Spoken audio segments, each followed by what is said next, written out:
Halo teman-teman Salman dan selamat pagi, siang, sore maupun malam buat semuanya. Nama aku Aldi dan aku tutor di Salman.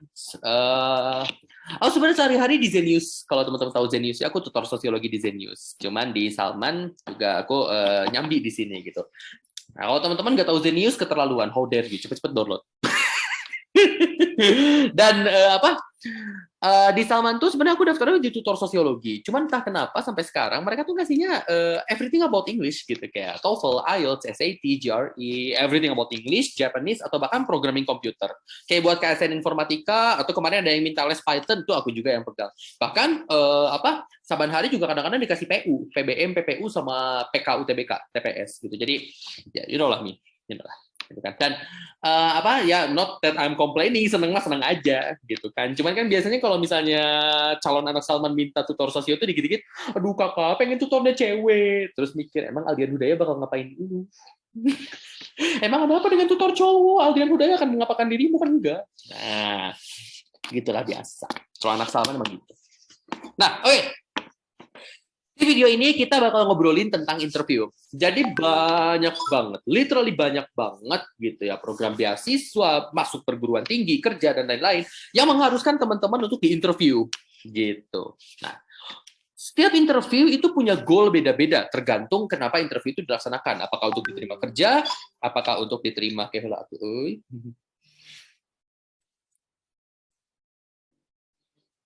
bentar ya. Nah, mungkin apa sih namanya teh, teman-teman kerasa kayak sebenarnya kalau interview tuh gue mesti gimana sih gitu, kayak aku tuh kalau interview harus nyiapin apa dan segala rupa gitu. Itu kita coba address di sini. Bersama aku sekarang udah ada Mbak Jennifer Tiara Ridwan. Say hi dong, Jen. Halo.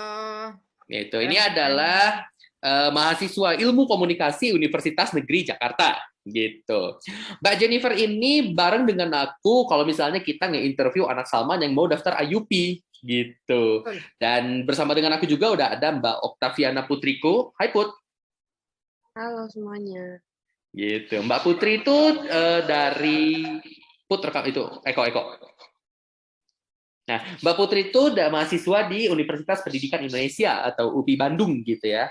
Jurusan Manajemen Resort and Leisure. Jadi buat teman-teman yang pengen kerja di dunia pariwisata, resort and leisure itu bisa kuliah di jurusannya Putri. Silakan hubungi link yang muncul di bawah ini. Silakan hubungi link yang muncul di bawah itu untuk informasi lebih lanjut. Aduh, nggak gitu Aldian konsepnya. Nah, jadi sekarang kita juga selain sama Mbak Jenny dengan Mbak Putri, kita juga udah bareng sama Mas Fikri Afrizal. Saya hai dong. Halo teman-teman, hai. Ya, Mas Fikri Afrizal ini adalah siswa kelas 11 di SMA Negeri 1 Lembang ya.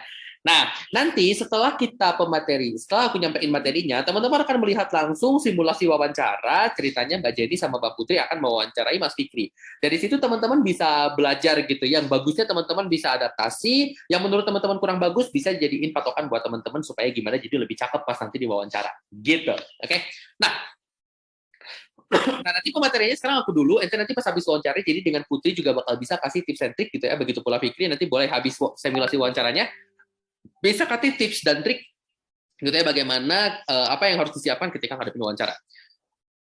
Oke, konsepnya ketika kita diwawancara sama orang, sebenarnya yang ingin orang lain tahu gitu ya, yang ingin orang lain tahu ketika diwawancara itu cuma satu, supaya si pewawancaranya tuh tahu, pertama, yang diwawancaranya ngerti dia tuh siapa, dan yang kedua, yang diwawancaranya ngerti mereka tuh mau ngapain. Itu doang. Serius. Jadi kita yang wawancara, kita tuh cuma pengen make sure, kita tuh cuma pengen mastiin bahwa si yang kita wawancaranya tuh ngerti dia tuh siapa dan ngerti apa yang dia pengen capai.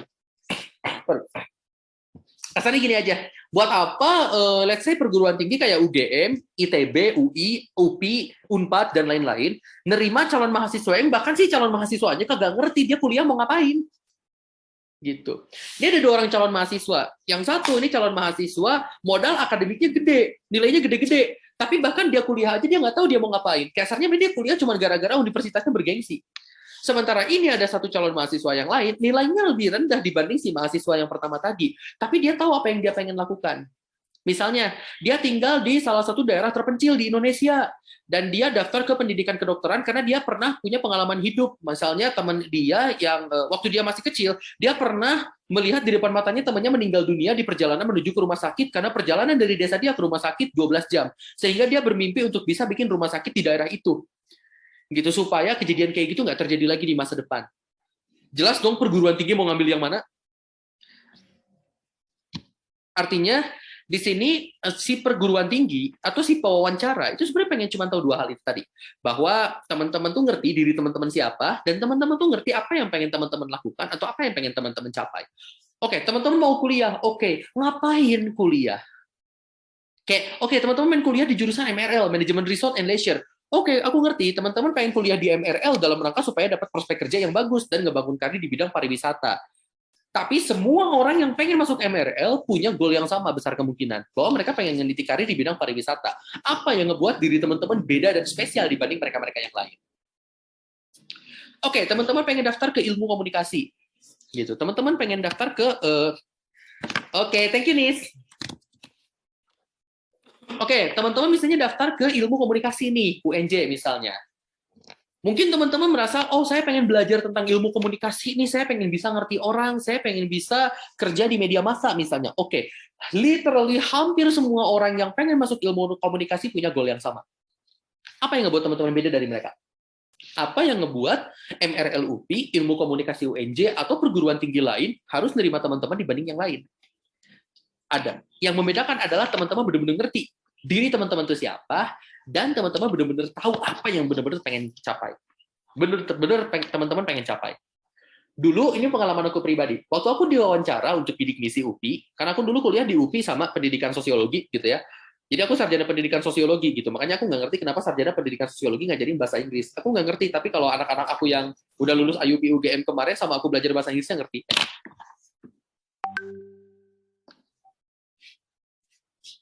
Flexing dikit dong, dia. Kenapa? Dulu waktu aku masuk UPI, bidik misi, aku diwawancara juga. Dan aku ditanya, kenapa pengen masuk UPI? Sekolah kamu itu sekolah favorit. Alumni sekolah kamu, SNMPTN, ke ITB, 140 orang. Belum lagi ke UNPAD dan UI. Kenapa pengen masuk UPI? Kenapa UPI jadi pilihan satu? Kata pewawancaranya gitu. Jawaban aku apa?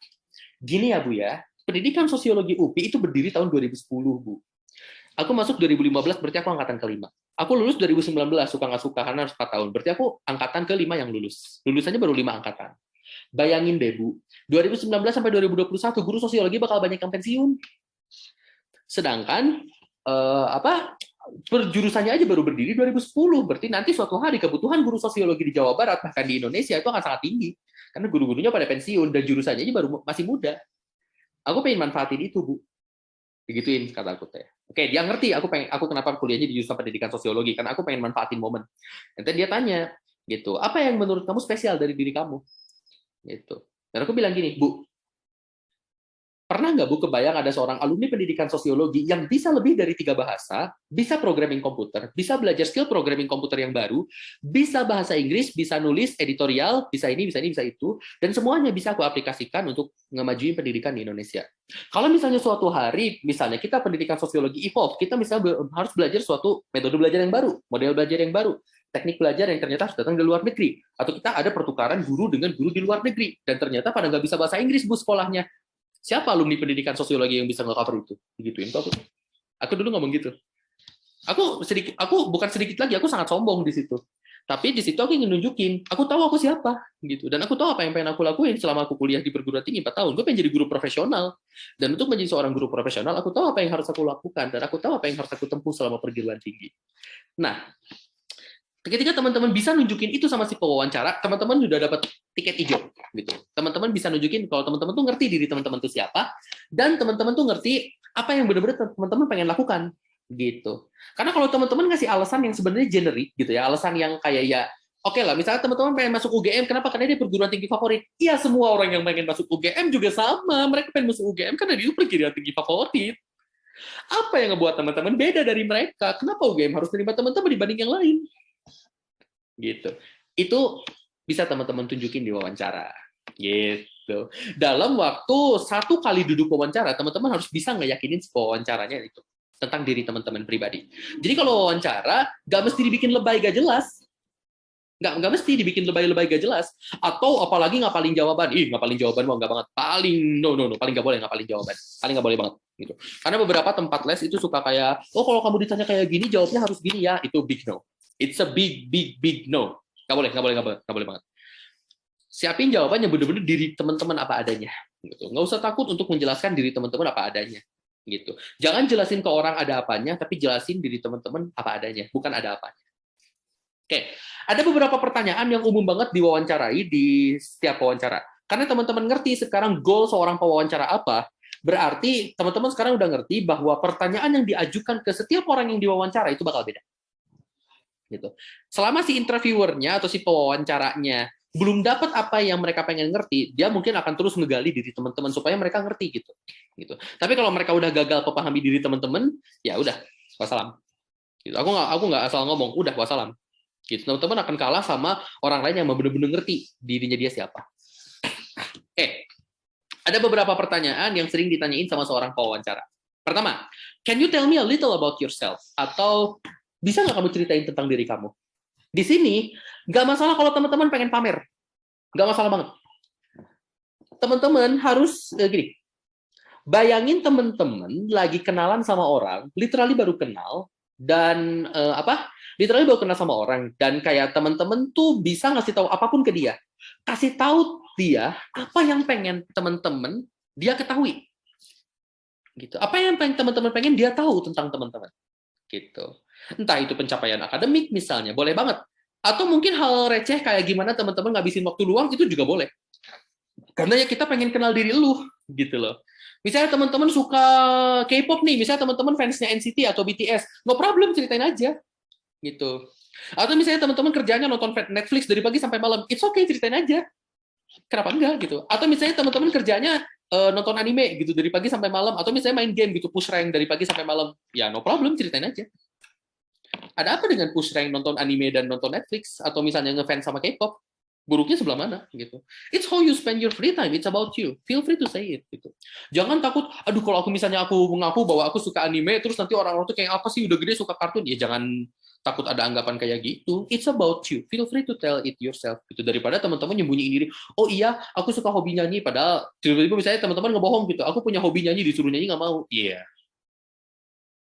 Aku punya hobi ngegambar, ya tunjukin dong gambarnya, kan pasti boleh nggak lihat gambarnya, kan si pewawancara gitu, oh ini Bu ada beberapa di Instagram aku, tuh kan si pewawancara, oh iya bener dia suka nggambar, gitu. Atau misalnya teman-teman punya hobi misalnya boyband K-pop kayak NCT gitu, ternyata pewawancaranya juga ngerti masalah per K-popan, misalnya si pewawancaranya adalah dosen sastra Korea, udah nyambung. Bakal ditanyain itu. Misalnya teman-teman masuk UPI nih ke pendidikan bahasa Korea, and then ngomong sama si pewawancaranya bahwa iya aku suka NCT, dosennya dosen sastra Korea yang kebetulan stan K-pop juga, udah nyambung. Bakal ditanyain, kalau misalnya teman-teman bohong auto ketahuan. Makanya jangan sekali-kali belajar untuk ngebohong. Kayak kalau memang itu diri teman-teman, tunjukin aja, nggak usah malu. Gitu. Tapi tetap juga ya, suatu hal yang luar biasa private jangan ditunjukin ke orang juga gitu. Jangan berarti kita belak-belakan terus literally open gitu. Hal-hal yang sifatnya private banget buat teman-teman keep untuk diri teman-teman, jangan diombar ke orang juga gitu. Jangan ya. Itu pertama. Yang kedua, kenapa pengen masuk sekolah kami? Misalnya kalau dalam kasus ini UGM gitu. Kenapa pengen masuk sekolah kita? Gitu. Kenapa pengen masuk sekolah kami? Gitu. Nah, di sini si pewawancara tuh pengen mastiin bahwa teman-teman itu udah tahu apa yang teman-teman pengen lakuin gitu. Kenapa pengen masuk sekolah ini? Mereka pengen mastiin bahwa teman-teman udah nge-research nge-research tentang perguruan tinggi itu, tentang jurusan itu, apa yang mereka tawarin, itu udah teman-teman pelajari betul, sehingga teman-teman mantap keputusannya pengen masuk ke situ. Misal, let's say ada 2 orang yang pengen masuk ke kedokteran gigi, jurusan kedokteran gigi. Yang satu, oke, dia bilang, oh iya aku udah baca nih seputar kedokteran gigi. Dia cuma bilang gitu doang, saya udah baca tentang kedokteran gigi. Yang satu lagi, edan. Oh, saya pengen masuk ke kedokteran gigi. Di semester 1 ada mata kuliah ini. Terus aku kemarin lihat di kurikulumnya, di semester 5-nya ada mata kuliah ini, 6-nya gini. Terus si kurikulumnya dibagi menjadi 3 subprogram. Terus nanti ada praktek gini. Setelah lulus nanti ada masa begini, sehingga nanti kita setelah dapat sarjana kedokteran, terus nanti dapat pelatihan untuk profesional gini. Terus nanti begitu itu selesai, nanti kita dokter profesional gini. Jadi dia udah bener-bener ngerti gitu apa yang bakal dia lakuin di sana. Dia bahkan udah punya kayak, oh aku pengen ambil mata mata kuliah ini nih, kalau misalnya ada jurusan major minor, ada mata kuliah pilihan, dia bahkan udah tahu gitu dia mau ngambil pilihan mata kuliah apa dari awal. Yang kayak gitu yang justru dicari sama perguruan tinggi. Dia udah bener-bener research dari awal apa yang pengen dia lakuin gitu selama nanti kuliah. Atau misalnya itu orang kedua gitu. Jadi ketimbang teman-teman bilang sama si interviewer bahwa teman-teman udah nge-research perguruannya, atau misalnya kayak oke, saya pengen masuk perguruan tinggi ini karena gini ini, langsung jeplakin gitu. Oh ya Bu, saya kemarin baca ini. Saya kemarin lihat di website jurusannya ada mata kuliah begini. Itu lebih gitu, lebih kerasa gitu, kerasa pengennya tuh lebih kerasa. Jadi don't tell me, tapi show me gitu. Show me that you want to enter here gitu. Tunjukin ke kita bahwa lu tuh memang bener-bener pengen masuk ke sini gitu. Sampai ke research jurusannya, bahkan kalau mau sampai ke aktivitas kemahasiswaannya, teman-teman research boleh banget. Whatever ways you can, tunjukin ke mereka kenapa teman-teman pengen masuk ke situ. Jangan cuma kasih tahu pewawancaranya, tapi tunjukin sama si pewawancaranya bahwa teman-teman mau bener-bener pengen masuk ke situ. Itu yang bakal ngebuat teman-teman goal. Gitu. Kemarin 6 orang anak IUP UGM yang sama aku di handle itu juga semuanya rata-rata melakukan hal yang sama gitu. Mereka nunjukin sama baik Mbak Jenny ataupun Mbak Putri kenapa mereka pengen masuk ke IUP UGM gitu, sehingga jawabannya pun kedengaran meyakinkan di mata keduanya gitu. Aku yakin pas mereka diwawancara kemarin juga mereka nunjukin itu ke si pewawancaranya sehingga mereka goal gitu. Yang ketiga, khusus untuk teman-teman yang berasal dari sekolah yang bukan di Indonesia atau sekolah Indonesia yang sistem penilaiannya berbeda dengan kebanyakan sekolah di Indonesia, mungkin teman-teman akan ditanyain tentang grading system, tentang sistem penilaian. Kalau itu ditanyain, teman-teman harus bisa ngejelasin bagaimana sekolah teman-teman melakukan penilaian. Misalnya dari 1 sampai 10, 1 sampai 100, A sampai E, atau misalnya di sekolah teman-teman nggak ada UTS, itu teman-teman harus bisa jelasin sistem penilaian di sekolahnya masing-masing. Kalau dia dari sekolah yang berbeda sistem penilaiannya dengan Indonesia. Kenapa ditanyain kayak gini? Supaya si perguruan tinggi ngerti cara ngebaca rapor teman-teman, sehingga mereka ngerti pencapaian prestasi akademik teman-teman. Gitu. Terakhir, nah ini pertanyaan terakhir yang luar biasa tricky, yang luar biasa ngejebak. Do you have any questions for me? Punya pertanyaan nggak buat aku? Nah, ini adalah pertanyaan yang ngejebak. Kenapa? Kalau teman-teman nanyain sesuatu yang sebenarnya itu udah ada di website sekolahnya atau di website perguruan tingginya, nanyain sesuatu yang udah ada di situ, itu skor teman-teman bakal berkurang. Kenapa? Karena teman-teman dianggap nggak melakukan research yang mendalam tentang perguruan tinggi yang akan dituju. Ngapain nanyain sesuatu yang jawabannya udah ada? Sama halnya kayak teman-teman ditanya nama lu siapa sama orang yang udah kenal lama sama teman-teman. Nah, tapi kalau teman-teman nanyain sesuatu yang memang bener-bener teman-teman pengen tahu dan udah nyari informasi ke sana sini nggak ada, itu bakal nambah kredit skor teman-teman. Nambah skor teman-teman. Karena itu dianggapnya berarti teman-teman udah bener-bener mateng itu, sampai saking pengen tahunya itu yang ditanyain. Gitu. Nah, kalau teman-teman pengen main aman, teman-teman bisa bilang, oh aku nggak punya pertanyaan apa-apa. Which is, oke, kalau misalnya teman-teman nggak punya pertanyaan apa-apa, itu bisa dipakai. Gitu. Nah, itu kurang lebih gambarannya tentang apa wawancara. Nah, sekarang teman-teman akan langsung menyaksikan gitu ya praktik wawancara yang akan dilakukan oleh Mbak Jenny dan Mbak Putri terhadap Mas Fik. Kita panggilnya Mas Fik ya. Kita panggilnya Mas Fik ya. Dari ini kita panggilnya Mas Fik. Ya, ini wawancaranya dalam bahasa Indonesia aja supaya teman-teman yang mau masuk ke berbagai rupa institusi atau apa yang wawancaranya bahasa Indonesia bisa ngikutin. Kalau misalnya IUP besar kemungkinan wawancaranya bahasa Inggris, jadi tinggal sesuai. Jenny and Putri, the time is yours.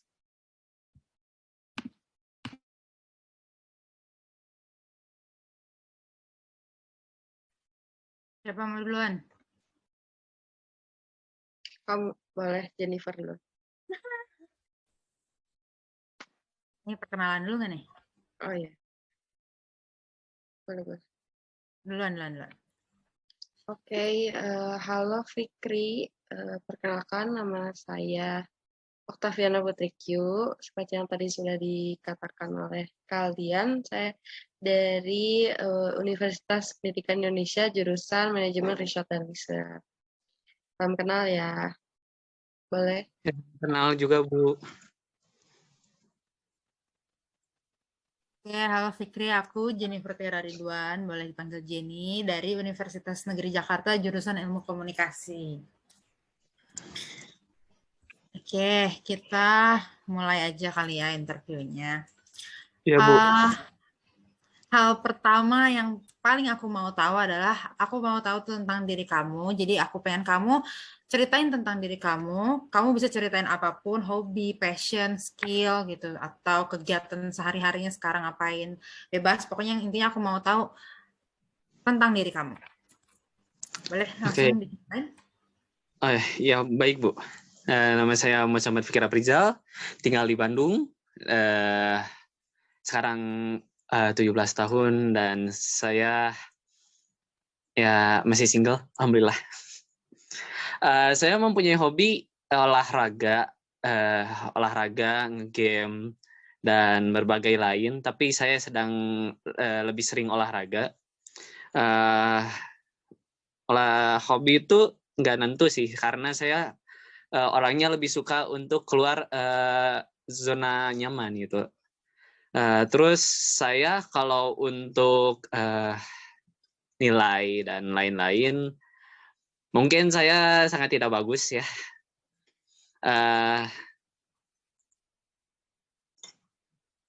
Dan saya pengen masuk ke Universitas UI, pilihan pertama psikolog. Kalau nggak kesampaian, saya pengen masuk ke kedokteran. Kenapa saya pengen masuk ke psikolog? Karena saya punya ketertarikan tertentu untuk mendengar cerita orang yang sebenarnya yang tidak saya rasakan, tapi orang lain rasakan. Jadi saya penasaran apakah orang lain itu akan cerita ke saya, kan itu yang tidak saya rasakan. Jadi Jadi saya juga mengetahui apa yang dia rasakan, tapi yang tidak saya rasakan. Jadi kenapa saya ingin masuk psikolog selain untuk membantu orang untuk menjadi agar dia menjadi orang seutuhnya. Dan saya juga pengen tahu apa yang saya tidak tahu untuk menjadi saya tahu, karena saya tidak suka di zona nyaman. Jadi saya mencoba untuk belajar lebih dalam lagi psikolog, tapinya saya harus pindah jurusan dari IPA ke IPS Sosum, karena UI itu menyiapkan psikolognya adalah Sosum. Nah, jadi kalau misalnya nggak kesampaian ke UI, mungkin saya akan masuk ke kedokteran, karena ya saya melihat orang tua saya ya tidak bisa membayar BPJS. Saya pengen coba melakukan, setidaknya bisa ngerawat orang tua lah, atau bikin rumah sakit yang nggak usah ada BPJS tapi murah. Itu akan membantu orang-orang orang-orang yang kesusahan. Itu aja sih. Kenapa pilih UI? Kenapa nggak universitas lain? Yang pertama, kenapa saya pilih UI psikolog? Karena universitas bergengsi, sudah pasti saya mungkin akan mendapat ilmu paling banyak di sana, dan mungkin saya emang apa yang saya inginkan di sana akan ada. Karena saya juga tidak suka diam di tempat atau zona nyaman, saya ingin keluar. Saya kota asal saya kan Bandung.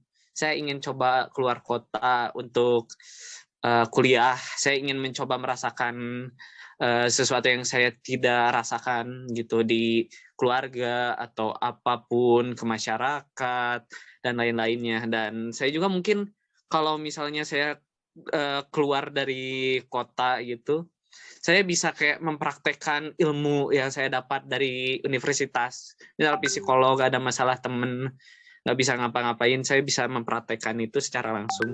Jadi, dan UI itu sekolah idaman, iya kan? Jadi saya pengen ke sana. Oke, alasan yang cukup bagus ya tadi saya dengar. Mungkin sekarang saya yang ingin bertanya ke kamu. Tadi mungkin saya belum terlalu mendengar banyak tentang sekolah asal kamu ya. Oh Jadi ya, coba tolong jelaskan tentang sekolah asal kamu itu SMA kamu tuh kayak gimana gitu.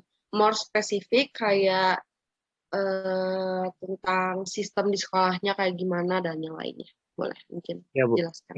Siap. Saya sekolahnya ada di SMA 1 Lembang, itu ada di Bandung, Jawa Barat ya, ada di Lembang.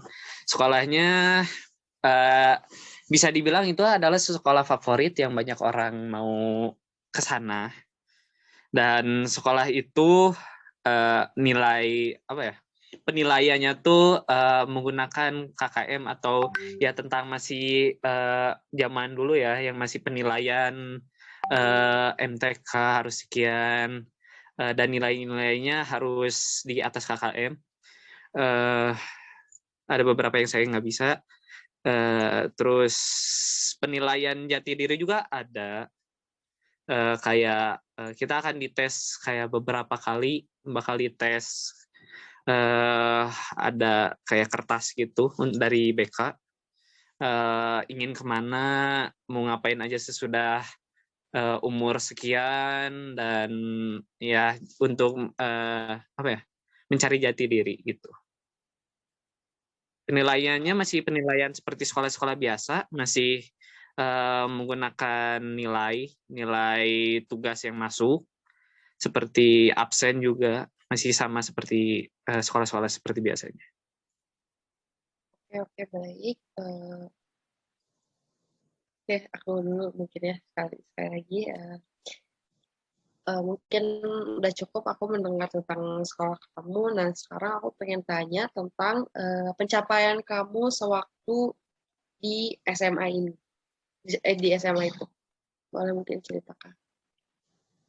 Untuk pencapaian saya di SMA, saya tidak terlalu suka bersosialisasi karena ada COVID, dan ya saya tidak terlalu bisa apa ya, karena COVID ini saya tidak melakukan banyak aktivitas dengan orang-orang yang di sekitar saya, dan saya cuma bertemu sekali, say hi, langsung pulang karena ada COVID ini. Jadi saya tidak melakukan sesuatu yang terlalu menonjol. Saya paling sesuatu yang paling saya sukai yaitu prakteknya. Mungkin di beberapa praktek saya dapat nilai paling bagus karena saya menyukai sebuah praktek, dan itu apa ya? Maksudnya prestasi juga menurut saya itu ada sebuah prestasi karena saya bisa melakukan atau bisa menunjukkan sebuah kehebatan saya melakukan di situ gitu. Ini walaupun matematika saya jelek, tapi saya masih bisa apa ya, masih bisa ada kemampuan yang masih bisa saya tunjukin. Itu menurut saya itu sebuah prestasi karena yang lainnya tidak bisa gitu.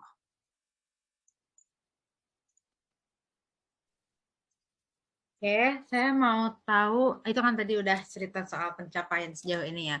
Tapi aku mau tahu rencana masa depan kamu. Jadi kayak, nah setelah nanti kamu misalkan kamu berhasil masuk UI psikologi gitu, terus nanti ke depan setelah kuliah itu rencana kamu apa? Terus kayak kamu 10 tahun kemudian atau let's say 25 tahun kemudian rencana kamu itu apa?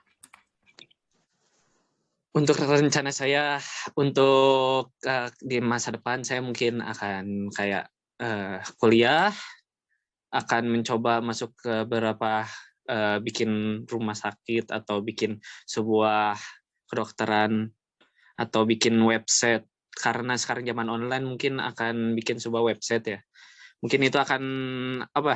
Bahkan booming atau akan banyak orang yang pakai karena sekarang online itu lebih banyak manusia yang bertemu itu karena online daripada offline.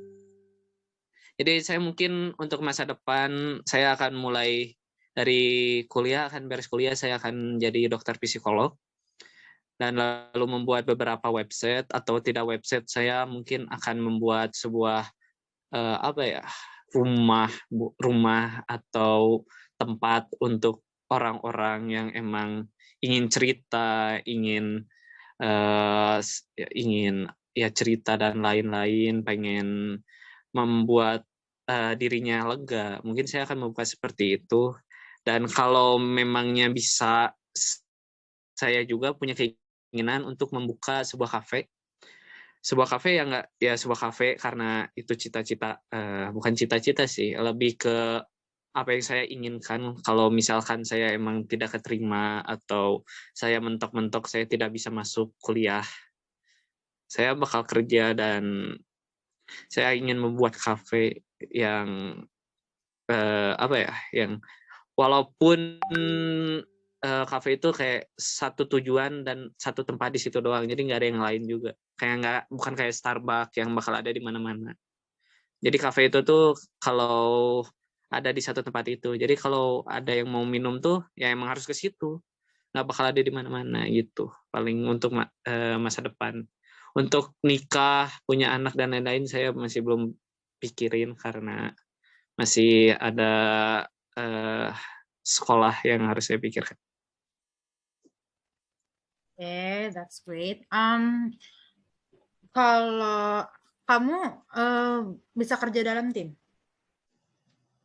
Untuk bekerja dalam tim saya bisa, karena saya bisa melakukan beberapa, tapi mungkin kalau emang cocok-cocokan sih. Kalau misalnya saya ketemu tim yang emang nggak cocok sama saya atau sering berantem, atau bukan lebih sering berantem ya, sering kayak bukan negur, kayak memojokkan saya dan saya yang salah, mungkin saya nggak bisa. Dan saya lebih baik bekerja sendiri kalau gitu. Oke. Saya ingin bertanya satu hal lagi. Sebenarnya saya pengen tahu skala prioritas dalam hidup kamu itu apa aja? Nomor 1 apa sampai nomor terakhir yang kamu taruh itu apa aja skala prioritas? Prioritas dalam hidup saya, Bu. Iya. Prioritas dalam hidup saya orang tua, kehidupan saya, terus ya keluarga. Kalau sudah bersuami atau beristri, kalau sudah beristri saya ya itu prioritas prioritas saya, anak, dan yang penting ya saya harus punya uang, itu prioritas sih. Karena sekarang zaman sudah sangat ini ya, sangat uang butuh sekali buat makan, itu prioritas.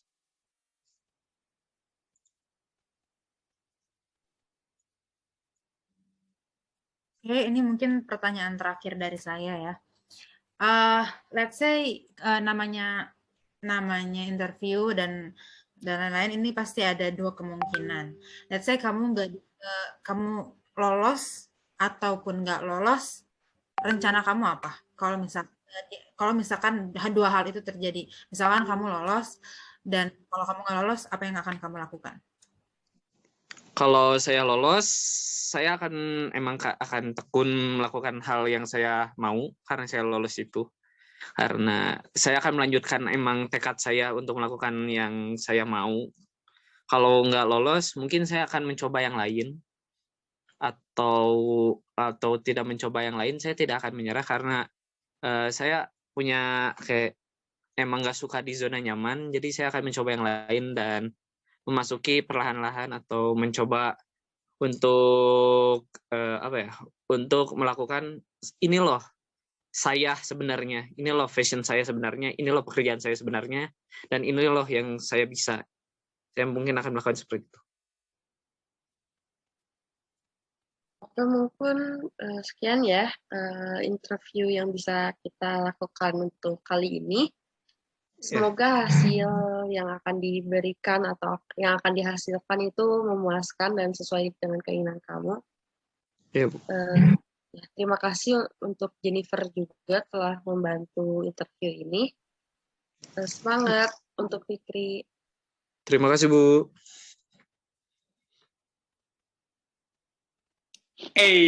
Mantul. Ya, mudah-mudahan bener sih ini teh gara-gara interview gini terus enten suatu hari Fikri bener loh masuk UI. Kalau Fikri masuk UI aja kita samperin ke Depok, sumpah. Nice. Nggak, si Vicky suruh ngekos di tempat kakak, Jen. Terus nanti Jenny pindah ke kosan kakak. Jadi kosan kakak tuh isinya jadi markas settlement. Kosan kakak lantai 2 jadi markas settlement. Mantap. Terus nanti Jen kita bisa ngeprank Fikri hampir setiap malam. Kan malam-malam kosan kakak serem tuh. Nah, Jangan dong. Ya, saya nggak kuat, Kak. Tolong, Kak. Jangan, Kak. Oke. Buat teman-teman Salman, thank you ya udah join di video kita dari awal. Jenny sama Putri dengan Fikri, mau ngasih tips gak buat teman-teman Salman nih? Jenny dulu. Oke, aku mau kasih tips yang paling pertama itu ketika ada pertanyaan yang menanyakan apakah kamu bisa bekerja dalam tim atau enggak. Nah, pastinya kalau buat teman-teman yang punya pengalaman organisasi itu bakalan lebih mudah ya, gampang ngejawab pertanyaan kayak gitu. Karena memang sudah punya pengalaman dan jam terbangnya lebih banyak gitu. Jadi bisa ngejawabnya lebih mudah. Nah, ketika ada pertanyaan yang bertanya seperti itu gitu, apa kamu bisa kerja dalam satu tim atau enggak? Jawablah dengan cara show don't tell. Jadi dibanding dengan menjawab iya saya bisa, tapi jawablah dengan alasan kenapa kamu menyatakan kalau kita tuh bisa kerja dalam tim gitu. Kalau misalkan yang memang punya pengalaman organisasi itu bisa diceritain. Dulu saya OSIS gitu, saya tergabung dalam organisasi OSIS. Terus job desk saya dalam OSIS tuh ini disebutkan gitu kan. Terus posisi saya ini, terus saya biasanya mengerjakan hal ini. Nah, itu diceritakan gitu. Jadi kontribusi yang diberikan kepada organisasi itu diceritakan aja. Jadi orang tuh tahu, oh iya bisa kerja dalam tim karena sudah punya pengalaman kayak gini dan bisa melakukan hal ini dalam satu tim itu. Nah, tapi kalau teman-teman nggak punya pengalaman organisasi pun nggak apa-apa, teman-teman bisa jawab hal yang misalkan teman-teman tertarik di jurusan untuk di universitasnya di jurusan medical misalkan. Nah, terus selama masa sekolah tuh teman-teman nggak pernah ikut OSIS, nggak pernah ikut PMR, nggak pernah ikut hal-hal lain gitu ya. Jadi benar-benar belum punya pengalaman organisasi. Nah, ketika ada pertanyaan seperti itu, boleh dijawab misalkan saya nggak punya pengalaman organisasi, tapi saya punya wawasan mengenai medical yang luas, misalkan kayak gitu ya. Jadi saya tahu hal-hal pertolongan pertama ketika ada kecelakaan, terus misalkan pertolongan pertama ketika let's say serangan jantung atau apa. Nah, itu sangat berguna bagi sebuah tim apabila nanti dalam perjalanannya dalam tim itu ada anggota yang kurang sehat atau mengalami kecelakaan dan butuh pertolongan cepat gitu. Nah, itu kan hal yang ibaratnya belum tentu didapat dalam organisasi tapi bisa dikontribusikan oleh teman-teman dalam satu organisasi itu. Jadi walaupun nggak punya pengalaman organisasi tapi tetap bisa bekerja dalam tim, bisa ikut berkontribusi dalam satu tim kayak gitu. Jadi lebih baik itu lebih diperdetail gitu ya, dijelaskan gitu, ditunjukkan kalau teman-teman tuh bisa kerja dalam satu tim itu. Terus ya itu aja sih dari aku. Masukan dari aku hanya itu. Boleh mungkin Putri punya masukan lain?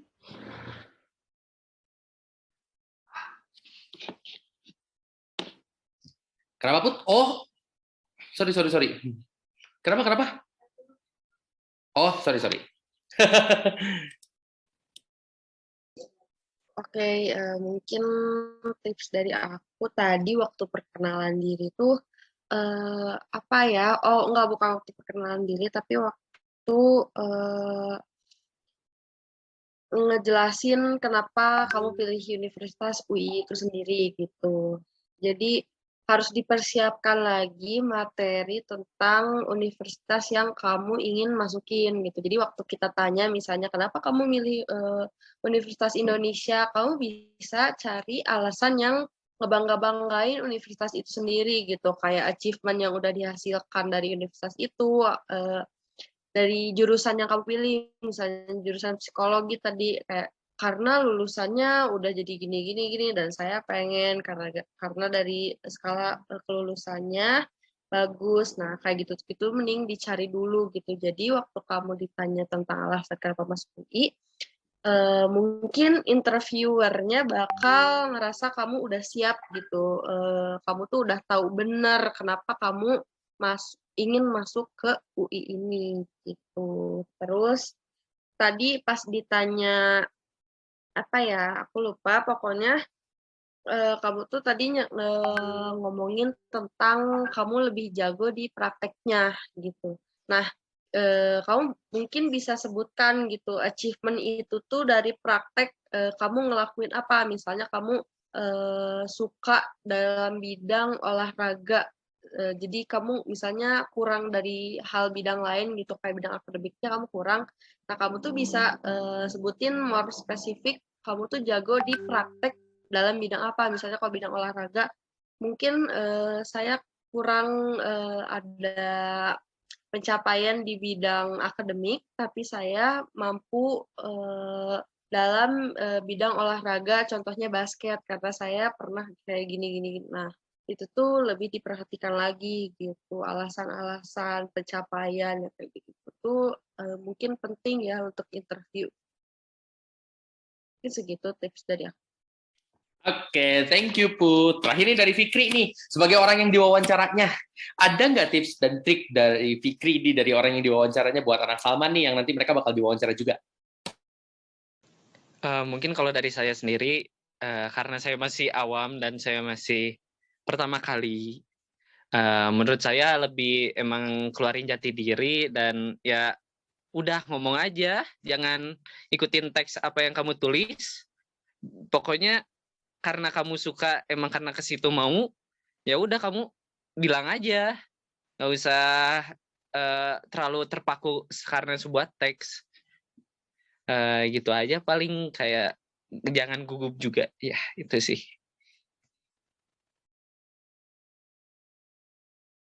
Oke, Fik, mantap. Thank you nih buat Jenny, Putri, dan Fikri udah join sama kita dari awal. Dan semangat juga buat anak-anak Salman yang nanti akan berjuang untuk interview, apapun nanti interviewnya, oke? Dan kalau teman-teman pengen belajar lebih lanjut, bisa kontak minta sama Salman buat dihubungkan sama aku. Hey. Promo.com, biar nggak dikit-dikit minta tutor cewek terus. Thank you teman-teman, see you in the next time.